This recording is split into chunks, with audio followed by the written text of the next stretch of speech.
اليهود عزير ابن الله وقالت النصارى المسيح ابن الله صدق الله العظيم وصدق رسوله النبي الكريم بلغ العلا بكماله كشف الدجى بجماله حسنت جميع خصاله صلوا عليه وآله الصلاة والسلام عليك يا سيدي يا رسول الله وعلى آلك وصحبك يا حبيب الله. ہم تو ثنا کے بعد رب العزت کا شکر بجا لاتے ہیں جس نے اپنے گھر میں حاضری کی قابل سمجھا. سورہ توبہ کی آیت نمبر 30 سے آج کی گفتگو کا آغاز کرتے ہیں. اللہ جل مجدہ ہمیں حق کہنے سننے عمل کرنے کی توفیق عطا فرمائے. شادی والی تعالیٰ ہے وقالت الیہود عزیر ابن اللہ وقالت النصارى المسیح ابن اللہ. دنیا کے دو بڑے مذاہب ایک یہودی ایک عیسائی ان کے عقیدے کا ذکر یہاں پہ کیا ہے. یہودی حضرت عزیر علیہ السلام کو اللہ کا بیٹا مانتے ہیں اور عیسائی حضرت عیسیٰ علیہ السلام کو اللہ کا بیٹا مانتے ہیں. اگر آج بھی ان سے پوچھا جائے تو کچھ لوگ نفی کرتے ہیں لیکن اپنی باتوں سے ان کے عقیدے سے ان کے اعمال و افعال سے یہی معلوم ہوتا ہے کہ وہ بیٹا ہی سمجھتے ہیں. اور کچھ ایسے ان کے اندر بھی فرقے ہیں جو واضح طور پر حضرت عیسیٰ علیہ السلام کو بیٹا مانتے ہیں. یہودیوں نے عزیر علیہ السلام کو مانا, عیسائیوں نے عیسیٰ علیہ السلام کو مانا. ذالک قولہم بافواہہم, اللہ فرماتے ہیں کہ ان کا خیال ہے, زبان کی حد تک ہے, یہ ان کی منہ کی باتیں ہیں اور یہ فضول باتیں ہیں.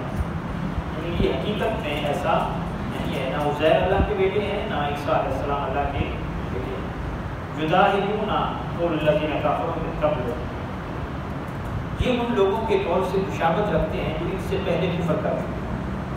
ان کا یہ قول کافروں کے قول کے مشابہ ہے. قاتلہم اللہ, اللہ نے ہلاک کر دیا. انا یؤفکون, ایسے بہکے ہوئے عمل کرنے کی وجہ سے, بہکی باتیں کرنے اور بہکے عمل کرنے کی وجہ سے, یعنی گمراہی کی وجہ سے ان کو ہلاک کر دیا. عیسیٰ علیہ السلام کا ذکر کثرت سے ملتا ہے, ان کی شان میں ان کے فضائل بیان کرتے سنتے رہتے ہیں. کیونکہ بغیر باپ کے پیدا ہوئے تھے, اس بنیاد پر, اور پھر مردوں کو زندہ کرتے تھے, پھر کوڑوں کو شفا دیتے تھے, پھر عیسیٰ علیہ السلام بتا دیتے تھے بچوں کو کہ تمہارے گھر میں آج کیا ہے, کہاں رکھا ہے, کیا کھایا ہے تم نے, کیا تمہارے والدین نے چھپا کر رکھا ہے. یہ باتیں عیسیٰ علیہ السلام بتا دیا کرتے تھے. ان باتوں کی وجہ سے لوگوں نے حضرت عیسیٰ علیہ السلام کو خدا ماننا شروع کر دیا یا خدا کا بیٹا. جہاں تک تعلق ہے حضرت عزیر علیہ السلام کا, اس کے ان کے بارے میں تو بعض لوگوں نے کہا ہے کہ وہ نبی بھی نہیں, بعض نے کہا ہے کہ وہ نبی تھے. لیکن جو فیک ان سے سرزد ہوا ایک غیر معمولی, اس کی بنا پر یہود نے ان کو خدا کا بیٹا کہنا شروع کر دیا. آپ موسیٰ علیہ السلام کے دور میں نہیں تھے, موسیٰ علیہ السلام سے بعد میں آپ تشریف لائے, کافی وقت گزر چکا تھا. اس وقت آپ جس دور میں تھے تو لوگ دین سے دور ہوتے جا رہے تھے. اس دور کا جو دین موسیٰ تھا, لوگ اس سے دور ہوتے جا رہے تھے. اور نبی جب نیا آتا ہے تو وہ دوبارہ لوگوں کو دین کی طرف راغب کرنے کے لیے آتا ہے. کئی انبیاء شریعت لے کر آتے ہیں, کئی انبیاء اس شرعی نبی کی شریعت کو آگے فروغ دینے کے لیے تشریف لاتے ہیں. موسیٰ علیہ السلام شارع نبی تھے, وہ شریعت لے کر آئے تھے. اب عزیر علیہ السلام اگر نبی بھی ہیں تو وہ شارع نبی نہیں ہیں, تو موسیٰ علیہ السلام کی شریعت کو آگے فروغ دینے کے لیے تشریف لایا۔ زیادہ کا قول یہی ہے کہ وہ نبی اب ہوا یوں تھا، ہر دور میں یہ پرابلم آئے اور ہر دور میں اس پر بات ہوتی رہی کہ مر جانے کے بعد، ہڈیاں ہو جانے کے بعد دوبارہ زندہ کیسے کیا جائے گا، اور زندہ کرنے کے بعد حساب و کتاب کیسے لکھا جائے گا۔ یہ اگر لوگ عقیدہ بھی رکھتے ہیں کہ مرنے کے بعد ہم نے جینا ہے، لیکن وہ عقیدہ پختگی تک نہیں پہنچا ہوتا بعض لوگوں کے ذہنوں میں۔ ہمارا بھی حال یہی ہے، اللہ معاف کرے، اللہ معاف کرے۔ اگر یہ عقیدہ پختگی تک پہنچ جائے تو پھر ہمارے اعمال اور افعال میں یکسر تبدیلی آ جائے۔ جس کو یقین ہوتا ہے کہ اس کو مرنا ہے، پھر اس کے حالات و واقعات بدل جاتے ہیں، اس کی کیفیات چینج ہو جاتی ہیں۔ یہ جن کو سزائے موت کی سزا مل چکی ہوتی ہے، آپ ان کی کوٹری میں جا کر دیکھیں وہ عبادت سے پھر کس قدر عبادت میں مصروف رہتے ہیں۔ وہ یقین ہو جاتا ہے کہ اب ہمارے فیصلہ ہونے والا ہے۔ ہمیں یہ نہیں نا پتا کہ ہمیں کب مرنا ہے، اس لیے ہم پھر ڈیلے رہتے ہیں۔ تو آپ سفر پر روان تھے، گدھا آپ کے پاس تھا، گدھا سواری کے طور پر استعمال ہو رہا تھا، کھانے پینے کا سامان بھی آپ کے پاس تھا۔ تو ایک جگہ پہ آپ رکے اور وہاں پہ دیکھا کہ ایک بستی ہے اور وہ گری پڑی ہے، وہ سیدھا ہو چکی ہے، چھتوں کے بل گر پڑی ہے۔ آپ کے دل میں خیال آیا، کہنے لگے کہ اللہ اس کو کیسے زندہ فرمائے گا، اللہ اس کو کیسے زندہ فرمائے۔ ایک خیال آیا، اب یہ اس قدر مریا بیٹ ہو چکی ہے کہ یہ کیسے دوبارہ یہ لوگ اٹھیں گے، تو یہ کیسے زندہ ہوگی۔ قرآن پاک میں ہے، اس کی ڈیٹیل سورہ بقرہ آیت نمبر 269 میں ہے۔ اب اگر موکلتی پردہ علاقہ یتن وایا قابلیت علاوشیا، یا اسی طرح اس شخص کو نہیں دیکھا ہم نے جو ایک بستی پر سے گزرا، جو اپنی چھتوں پر گری پڑی تھی، اس نے کہا اللہ اس کی موت کے بعد اسے کیسے زندہ کرے گا۔ فَأَمَاتَهُ اللَّهُ، ہم نے اس کو موت دے دی۔ جب ہی خیال آیا تبھی موت دے دی۔ کسی درخت کے نیچے بیٹھ کر وہ مشاہدہ کر رہے ہوں گے، تو ہم نے اس کو موت دے دی۔ میں آتا آنے کتنی دیر کے لیے، 100 سال کے لیے، 100 سال کے لیے موت دے دی۔ ثم باساؤ، پھر ہم نے اٹھا لیا۔ خدا کی قدرت ہے، 100 سال کے بعد ہم نے دوبارہ زندہ کر لیا، پھر ہم نے اس کو اٹھا لیا۔ کالا کم لبثت، پھر ہم نے پوچھا، اللہ فرماتے پھر ہم نے پوچھا کم لبثت، تو کتنی دیر یہاں پہ ٹھہرا ہے۔ عزیر علیہ السلام سے پوچھا کتنی دیر ٹھہرا ہے۔ کالا بل لبثت مئۃ عام، کالا لبثت یوما بعد یوم، اس نے کہا کہ میں دن یا دن کا کچھ حصہ ٹھہرا، میں دن یا دن کا کچھ حصہ ٹھہرا ہوں۔ اب یہاں سے ایک بات توجہ طلب ہے، وہ یہ کہ آج جو شخص دنیا سے جا رہا ہے، اب آج سے لے کر قیامت تک یہ جو دورانیہ ہے درمیان میں، یہ ہزاروں لاکھوں سالوں پر مزید ہو سکتا ہے، اس سے بھی زیادہ ہو سکتا ہے یا کم ہو سکتا ہے، اللہ بہتر جانتا ہے۔ لیکن لگے گا کیسا کہ وہ کتنی دیر کے لیے وہ سوئے رہے۔ اب کافر، منافق، مشرک، بد کے لیے تو قبر عذاب ہوگی اور اس کو تو پھر تکلیف ہوگی، اس کے لیے تو رات گزارنا اور اس کے لیے تو وہ ساری عمر گزارنا بڑا مشکل ہو جائے گا۔ لیکن جو نیک صالح متقی پرہیزگار ہے، مومن ہے، اللہ کا فرمان بردار ہے، اس کے لیے وہ ایسے ہی ہوگا جیسے دن یا دن کا کوئی حصہ گزرا ہے۔ رات جیسے ہم گزارتے ہیں، اگر جاگ کے گزارنا پڑے تکلیف میں تو بہت لمبی ہو جاتی ہے، اور اگر سکون کی نیند آ جائے تو پتہ ہی نہیں چلتا۔ تو یہی ہے کہ اگر قبر میں سکون کی نیند آ گئی تو پتہ ہی نہیں چلے گا، اور اگر نہ آئی پھر بہت لمبی ہو جائے گی۔ تو یہاں پوچھا کتنی دیر ٹھہرے ہو، اب وہ سکون کی نیند ہی سو رہے تھے، تو انہوں نے کہا دن یا دن کا کچھ حصہ ٹھہرے ہیں۔ کال اللہ فرماتے بل لبثت مئۃ عام، نہیں دن یا دن کا کچھ حصہ نہیں ٹھہرے، آپ 100 سال تک یہاں پہ پڑے رہے، 100 سال تک۔ سوال یہ تھا اس کو کیسے یقین دلایا جاتا ہے 100 سال تک پڑے رہو. اسے کہا کہ فانظر الی طعامک و شرابک لم یتسنى. اب دیکھ اس کھانے کی طرف جو تو ساتھ لایا تھا, اس پانی کی طرف جو تو ساتھ لایا تھا, لم یتسنى,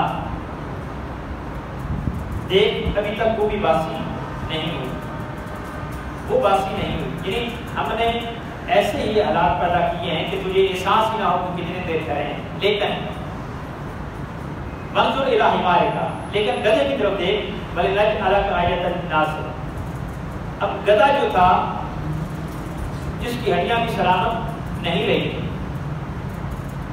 گدھے کی ہڈیاں بھی سلامت نہیں رہی, تاکہ یہ بتانے کے لیے کہ یہ کافی دیر ہو چکی ہے. منظور الہ الزام کے فنشد حسم نقص والا, پھر ان ہڈیوں کو ہم نے جنبش دی, پھر ان پر گوشت کا لباس چڑھایا. ثم نقص والا, ہم نے گوشت کا لباس چڑھایا. کیوں؟ فلما تبین لہ, تاکہ اس بندے پر واضح ہو جائے, اس بندے پر یہ واضح ہو جائے کہ قال عالم ان اللہ علی کل شیء قدیر, کہ میں جان گیا ہوں بے شک اللہ ہر چیز پر قادر ہے. تاکہ اس کو پتہ چل جائے کہ مجھے اب پتہ چل گیا ہے کہ اللہ ہر چیز پر قادر ہے. 100 سال مرنے کے بعد اس کو دوبارہ زندہ کر دیا. جیسے ہم نے تمہیں زندہ کر دیا ہے ایسے ہم یہ سارا کچھ زندہ کر دیں. یہ ابراہیم علیہ السلام کے ذہن میں بھی آیا تھا, تو ان کے بھی تسکینیں دل کے لیے اللہ نے فرمایا فقص اربعۃ من الطیر. جب انہوں نے کہا اس قال ابراہیم ربی ارنی کیف تحیی الموتیٰ, جب ابراہیم نے کہا میرے رب مجھے دکھاؤ کہ مردوں کو کیسے زندہ کرتا ہے. قال اولم تؤمن, ارشاد ہوا کیا تمہیں یقین نہیں ہے؟ قال بلی, کہا کیوں نہیں, یقین تو ہے. ولکن لیطمئن قلبی, لیکن اپنے دل کو مطمئن کرنے کے لیے پوچھ رہا ہوں. قال اللہ نے فرمایا فخذ اربعۃ من الطیر, 4 پرندے پکڑ, فصرهن الیک ثم اجعل علی کل جبل, پھر ان کو الگ الگ کر, ان کے ٹکڑے کر, پھر پہاڑوں پر رکھ. ثم ادعوهن یاتینک سعیا, پھر انہیں بلاؤ, وہ تمہارے پاس دوڑتے ہوئے آئیں گے. وَعْلَمْ أَنَّ اللَّهَ عَزِيزٌ حَكِيمٌ, اللہ ہر چیز پر قادر ہے. یعنی اللہ کے حکم سے بلاؤ وہ تمہارے پاس دوڑتے ہوئے, یہ بتانے کے لیے کہ اللہ مرے ہوئے کو دوبارہ زندہ کرنے پر قادر ہے. اب اگلا مرحلہ پیش آیا, وہ یہ کہ عزیر علیہ السلام اٹھے تو اندازے کے ساتھ وہ اپنے گاؤں پہنچے. وہاں پہنچے تو اندازے کے ساتھ 100 سال کا عرصہ گزر چکا. وہ اپنے گھر پہنچے. جب گھر پہنچے تو وہاں جا کر پوچھا کہ یہاں پہ یہ عزیر کا گھر ہے. اس گھر میں اب اور تو کوئی نہیں تھا, ان کی ایک باندھی تھی. تب اس کی عمر 20 سال تھی جب عزیر علیہ السلام گھر سے نکلے تھے. اب 120 سال ہو چکی ہے. وہ نبینہ بھی ہو چکی تھی, فارغ زدہ تھی, اٹھ بھی نہیں سکتی تھی. اس نے کہا کہ یہ عزیر کا گھر ہے. تو بڑھیا کہنے لگی ہاں عزیر کا گھر ہے, لیکن 100 سال ہو گئے آج تک کبھی کسی نے عزیر کا نام بھی نہیں لیا. تم کون ہو جو نام لینے والے ہو؟ اس نے کہا میں عزیر ہی تو ہوں, میں عزیر ہی تو ہوں. اس نے کہا یہ کیسے ہو سکتا ہے تم عزیر ہو؟ وہ تو لاپتہ ہو چکے ہیں, 100 سال ہو چکے, لاپتہ ہو چکے ہیں, ہمیں ان کا علم نہیں. انہوں نے فرمایا کہ نہیں میں عزیر ہی ہوں. تو اس نے کہا کہ عزیر جو تھے نا وہ اللہ کی بارگاہ میں جو بھی دعا مانگا کرتے تھے قبول ہو جاتے تھے. اگر تم عزیر ہو تو دعا کرو, اللہ ان کی بات کو رد نہیں کیا کرتے تھے. اگر تم عزیر ہو تو پھر دعا کرو اللہ میری آنکھیں لوٹا دے. عزیر علیہ السلام نے دعا کی, اللہ نے بینا کر دیا. اس نے پھر دیکھا حضرت عزیر کو, اس نے دیکھا اور وہ پہچان گئی کہ ہاں واقعہ آپ عزیر. پھر اس نے کہا کہ میں فارغ زدہ ہوں, آپ دعا کر دیں میں ٹھیک ہو جاؤں. عزیر علیہ السلام نے اس کا ہاتھ پکڑ کر اٹھایا اور اللہ نے اس کو صحت یابی عطا فرمایا. اب اس نے لوگوں کو بتا دیا کہ عزیر علیہ السلام دوبارہ پلٹ آئے ہیں, اللہ نے ان کو زندہ کر دیا. آپ نے سارا ماجرا سنایا. اب تورات کو ماننے والے اہل یہود اب آپ کے پاس آئے. اس وقت کیفیت یہ ہو چکی تھی کہ تورات اپنی اصل حالت میں نہیں رہی تھی. کسی کو کچھ پتہ نہیں تھا کہ تورات میں اصل کیا ہے اور رام کیا ہے. ترمیم شدہ ہو چکی تھی, لیکن اس تلاش میں تھے کہ ہمیں اصل تورات مل جائے. اب جب عزیر علیہ السلام کے پاس آئے انہوں نے کہا کہ آپ عزیر ہو؟ انہوں نے کہا ہاں عزیر ہوں. اس کو کہنے لگے کہ عزیر یہ بارے میں ہم سنتے آئے تھے بڑوں سے کہ ایک ہی شخص ہے جس کو تورات زبانی یاد ہے اور وہ عزیر علیہ السلام. آپ عزیر ہو تو آپ تورات ہمیں سنا دو. ہمارے پاس ناپید ہو چکی ہے تو آپ ہمیں وہ لکھوا دو. تو پھر آپ نے کہا کہ فلاں جگہ میرے ساتھ چلو, اس کو خود میرے باپ نے وہاں پہ دفن کیا تھا, اصل نسخہ پرانا وہ میں آپ کو دکھاتا ہوں. اور وہ وہاں پہ لایا گیا, پھر آپ نے وہ پڑھ کر سنائی, اور جو آپ نے پڑھ کر سنائی اس کے عین مطابق تھی. پھر انہوں نے آگے اس کی کاپیاں. تو یہ جب غیر معمولی واقعہ دیکھا عزیر علیہ السلام کا, تو یہود نے پھر کہنا شروع کر دیا یہ عام شخص نہیں ہے, یہ اللہ کا بیٹا ہے. یہاں سے پھر وہ گمراہی کی طرف راغب ہو گئے. اس بنیاد پر انہوں نے کہا کہ یہ اللہ کا بیٹا ہے. قالت یہود عزیر ابن اللہ, یہودیوں نے کہا عزیر اللہ کا بیٹا ہے. وقالت نصارى المسیح ابن اللہ, اور عیسائیوں نے کہا کہ مسیح اللہ کا بیٹا ہے, عیسیٰ علیہ السلام اللہ کا بیٹا ہے. وہ بھی اس لیے کہ باپ کے بغیر پیدا ہوئے ہیں, اور وہ بھی اس لیے کہ مردوں کو شفا دیتے ہیں, مردوں کو زندہ کرتے ہیں, بیماروں کو شفا دیتے ہیں, بچوں کو بتا دیتے ہیں تمہارے گھر میں کیا ہے, کیا تم کھا کے آئے ہو, کیا تمہارے گھر میں بچا ہے. تو ان غیر معمولی واقعات کی وجہ سے انہوں نے عیسیٰ علیہ السلام کو اللہ کا بیٹا کہنا شروع کر دیا. قرآن نے کہا کہ یہ ان کی باتیں ہیں, ایسے یہ گمراہی پر مبنی نہیں ہے, حقیقت کے ان کے ساتھ کوئی تعلق نہیں ہے, نہ وہ اللہ کے بیٹے ہیں نہ یہ اللہ کے بیٹے ہیں. اس کے بعد پھر آگے اگلی آیت میں فرمایا اتخذوا احبارهم ورهبانهم اربابا من دون اللہ. یہود و نصارہ نے اللہ کے سوا اپنے عالموں اور زاہدوں کو خدا بنا لیا. اتخذوا احبارهم ورهبانهم اربابا من دون اللہ, اللہ کے علاوہ ان کو اپنا خدا بنا لیا. والمسیح ابن مریم, اور مسیح ابن مریم کو بھی بنا لیا. وما امروا الا ليعبدوا الہ واحدہ, اللہ نے انہیں حکم دیا گیا تھا کہ تم ایک اللہ کی عبادت کرو, اس کے علاوہ کوئی عبادت کے رہے نہیں ہے. سبحانہ وما یشرکون, جن کو تم شریک کرتے ہو اللہ ان ساری چیزوں سے پاک. کیسے بنا لیا اپنے زاہدوں کو, عبادت گزار کو, آج کے دور میں جس کو ہم پیر کا نام دیتے ہیں, اور علماء کو, انہوں نے خدا بنا لیا. احبار کہتے ہیں, رہب سے احبار ہبر سے بنا ہے. ہبر کہتے ہیں نیک نشانی چھوڑنا, نیک اثرات چھوڑنا, اپنے عمل سے, اپنے قول سے. عالم کو ہبر اس لیے کہتے ہیں کہ وہ اپنے قول سے نیک اثرات چھوڑ کے جاتا ہے, اس لیے اس کو ہبر کہتے ہیں. رہبان, رہبان سے مراد زاہد, عبادت گزار, اس کو اس لیے کہتے ہیں کہ وہ اللہ سے ڈرتا ہے, ڈر کی وجہ سے اسے اس کی طرف راغب ہوتا ہے, اس کی فرما برداری کرتا ہے, اس لیے اس کو راہب کہتے ہیں. تو یہ متعدد لفظ بھی ہیں اور تھوڑا بہت اس میں فرق بھی ہے. جیسے آج کے دور میں پیر اور علماء, پیر کے لیے عالم ہونا ضروری ہے, لیکن پیر ایک کیٹیگری کے آگے زیادہ ہے. ضروری نہیں کہ ہر عالم بہت متقی پرہیزگار ہو, اور پیر وہ ہوتا ہے جو عالم بھی ہو اور ساتھ متقی پرہیزگار بھی ہو. ہمارے دور میں اس کے برعکس ہو گیا ہے. پیر تو ماشاء اللہ ہمارے دور میں وہ ہیں جو نماز بھی نہ پڑھتے ہیں, اللہ ماشاء اللہ. کثرت کے ساتھ بدقسمتی ہے, ہمارے دور کے پیر عامل بن چکے ہیں اور بزنس مین بن چکے ہیں. زہد و ورع کے ساتھ اس کا کوئی تعلق نہیں رہا, ایک کاروبار بن چکا ہے اور وہ سب چل رہا ہے. تو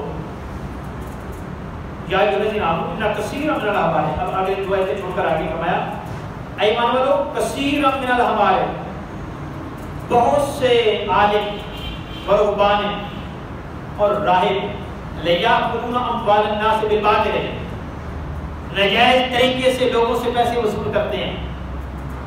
یہ اس دور میں بھی تھا, ناجائز طریقے سے لوگوں سے پیسے وصول کرتے ہیں.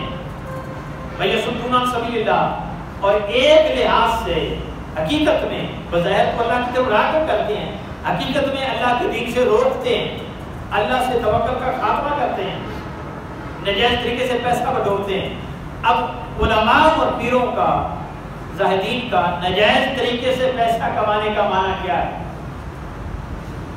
اس دور میں بھی یہ تھا کہ جو کسی نے مسئلہ پوچھا ہے, فتویٰ مانگا ہے, اگر اس کو سوٹ کرتا ہے تو فتویٰ اس کے مطابق اس سے نذرانہ لیتے تھے اور فتویٰ دے دیتے. اب ظاہر جو فتویٰ دینے آیا ہے اس نے ایک سوال رکھا ہے اور 7-5 ہزار کا نوٹ دیا ہے. سننے والا سمجھ آتا ہے کہ یہ کیا کرتا ہے, اس کی کچھ پیسہ چاہیے, اس کے مطابق اس کو لکھ کر دے دیا. 5 ہزار کا نوٹ اس نے دیکھ لیا ہے.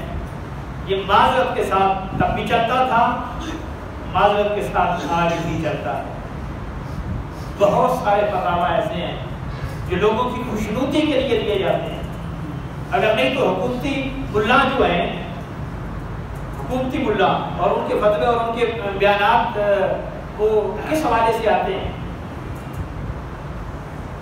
جو حکمران چاہتے ہیں اس کے مطابق ان کے بیانات آ جاتے ہیں، قرآن حدیث کی روشنی سے ان کی وضاحت کر دیتے ہیں۔ بے شمار ایسے لوگ ہیں اور وہ اپنے عزت و مرتبے کو بظاہر بڑھانے کے لیے، عہدے لینے کے لیے، فنڈس لینے کے لیے وہ سارا کچھ چلتا ہے اور وہ سارا کچھ کرتے ہیں۔ اس دور میں بھی وہ ناجائز تھا، آج کے دور میں بھی ناجائز ہے۔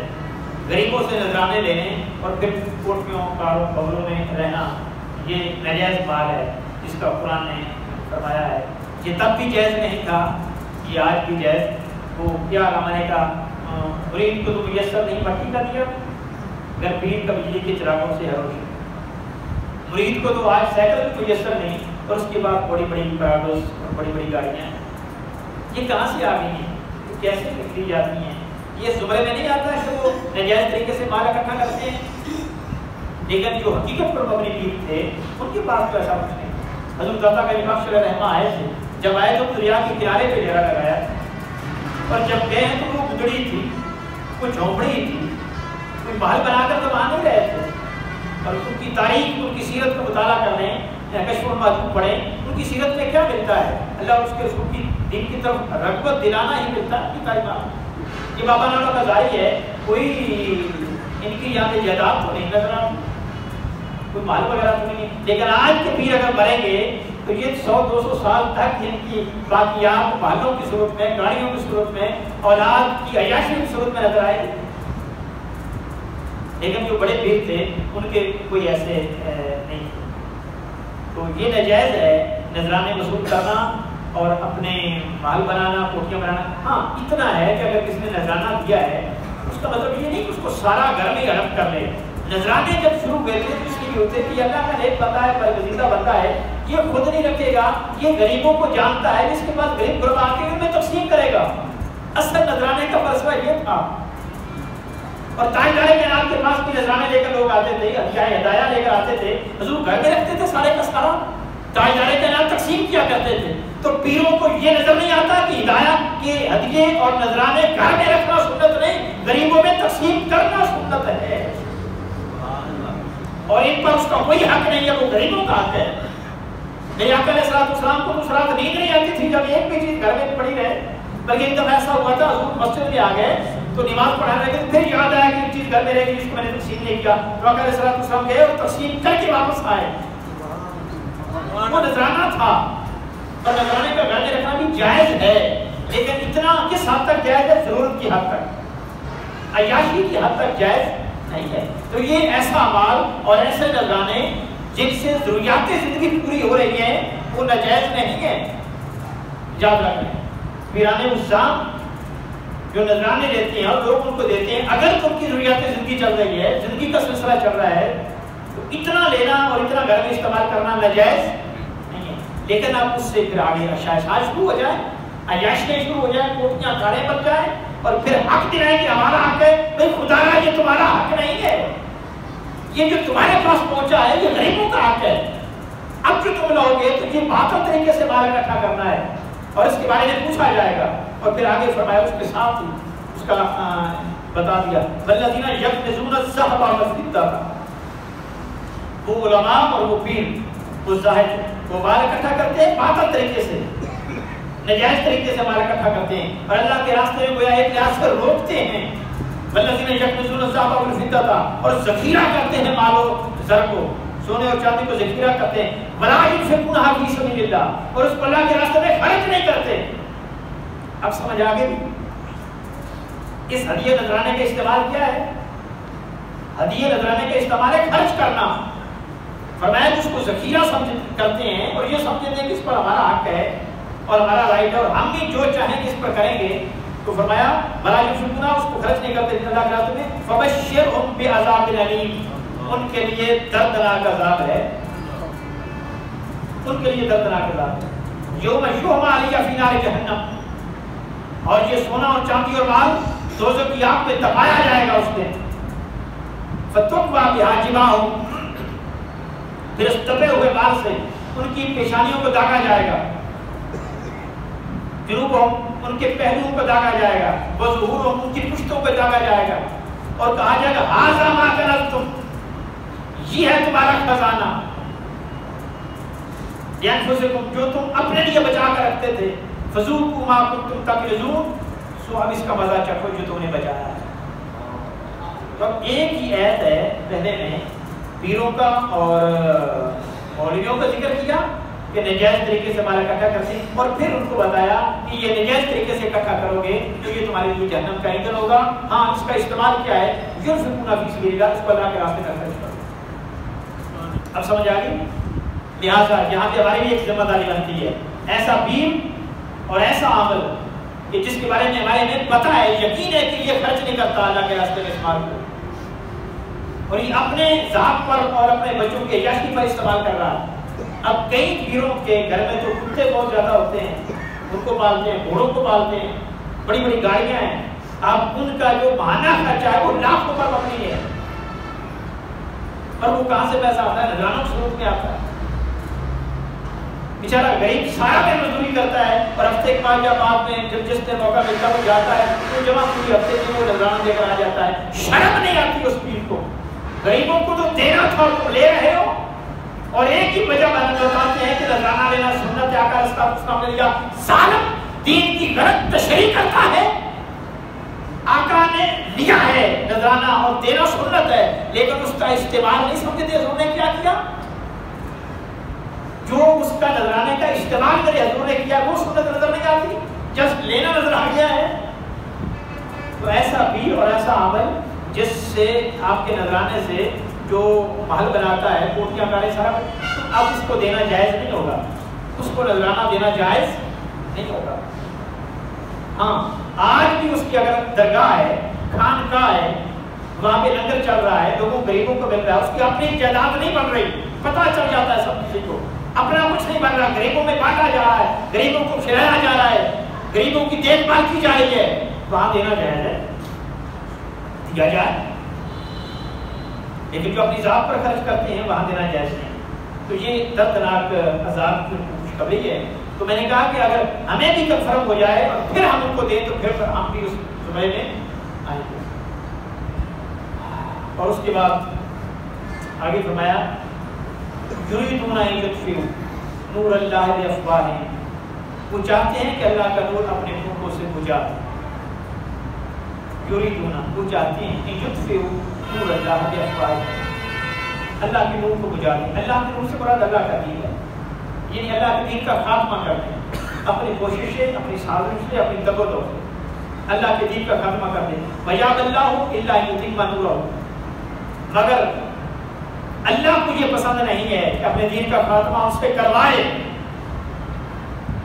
إِلَّا أَن يُتِمَّ نُورَهُ، وہ اپنے نور کی تکمیل چاہتا ہے، اللہ اپنے نور کی تکمیل چاہتا ہے، یہ اپنے دین کو غالب کرنا چاہتا ہے۔ وَلَوْ كَرِهَ الْكَافِرُونَ، اگرچہ یہ بات کافروں پر گراں کیوں نہیں گزرتی، اللہ دین کو غالب کرنا چاہتا ہے اگرچہ یہ کافروں پر گراں کیوں نہیں گزرتی۔ والذی، اب اس دین کو غالب کرنے کے لیے اس نے کیا حکمت عملی اپنائی ہے اللہ نے؟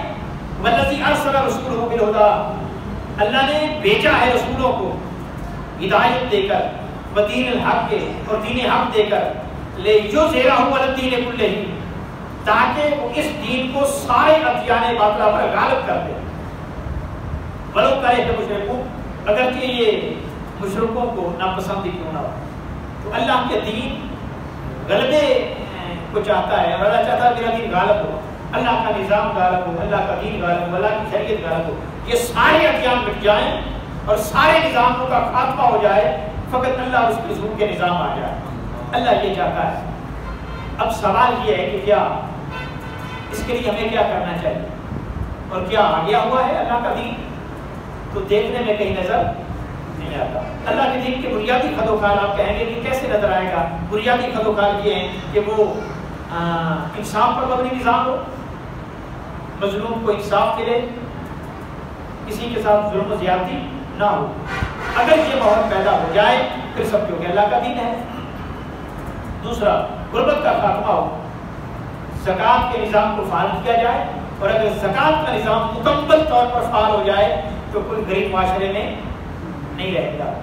آج جو غربت اندر آتی پھر رہی ہے اس کا مطلب ہے کہ شریعت اب بھی نظر نہیں آ رہی. اور تیسری چیز یہ ہے اسلام ظاہری اور باطنی لوگوں کو سکون عطا کرے. نہ ہمارے دور میں ظاہری سکون ہے نہ ہمارے یہاں باطنی سکون ہے, اور اس کی وجہ سے بھی مسائل معاشرے کے, اور ان مسائل کے ہوتے ہوئے ہمیں سکون نہیں مل سکتا, اور مسائل کی موجودگی میں ہم یہ فیصلہ کر سکتے ہیں کہ اللہ کا دین ہمیں نظر نہیں آ رہا.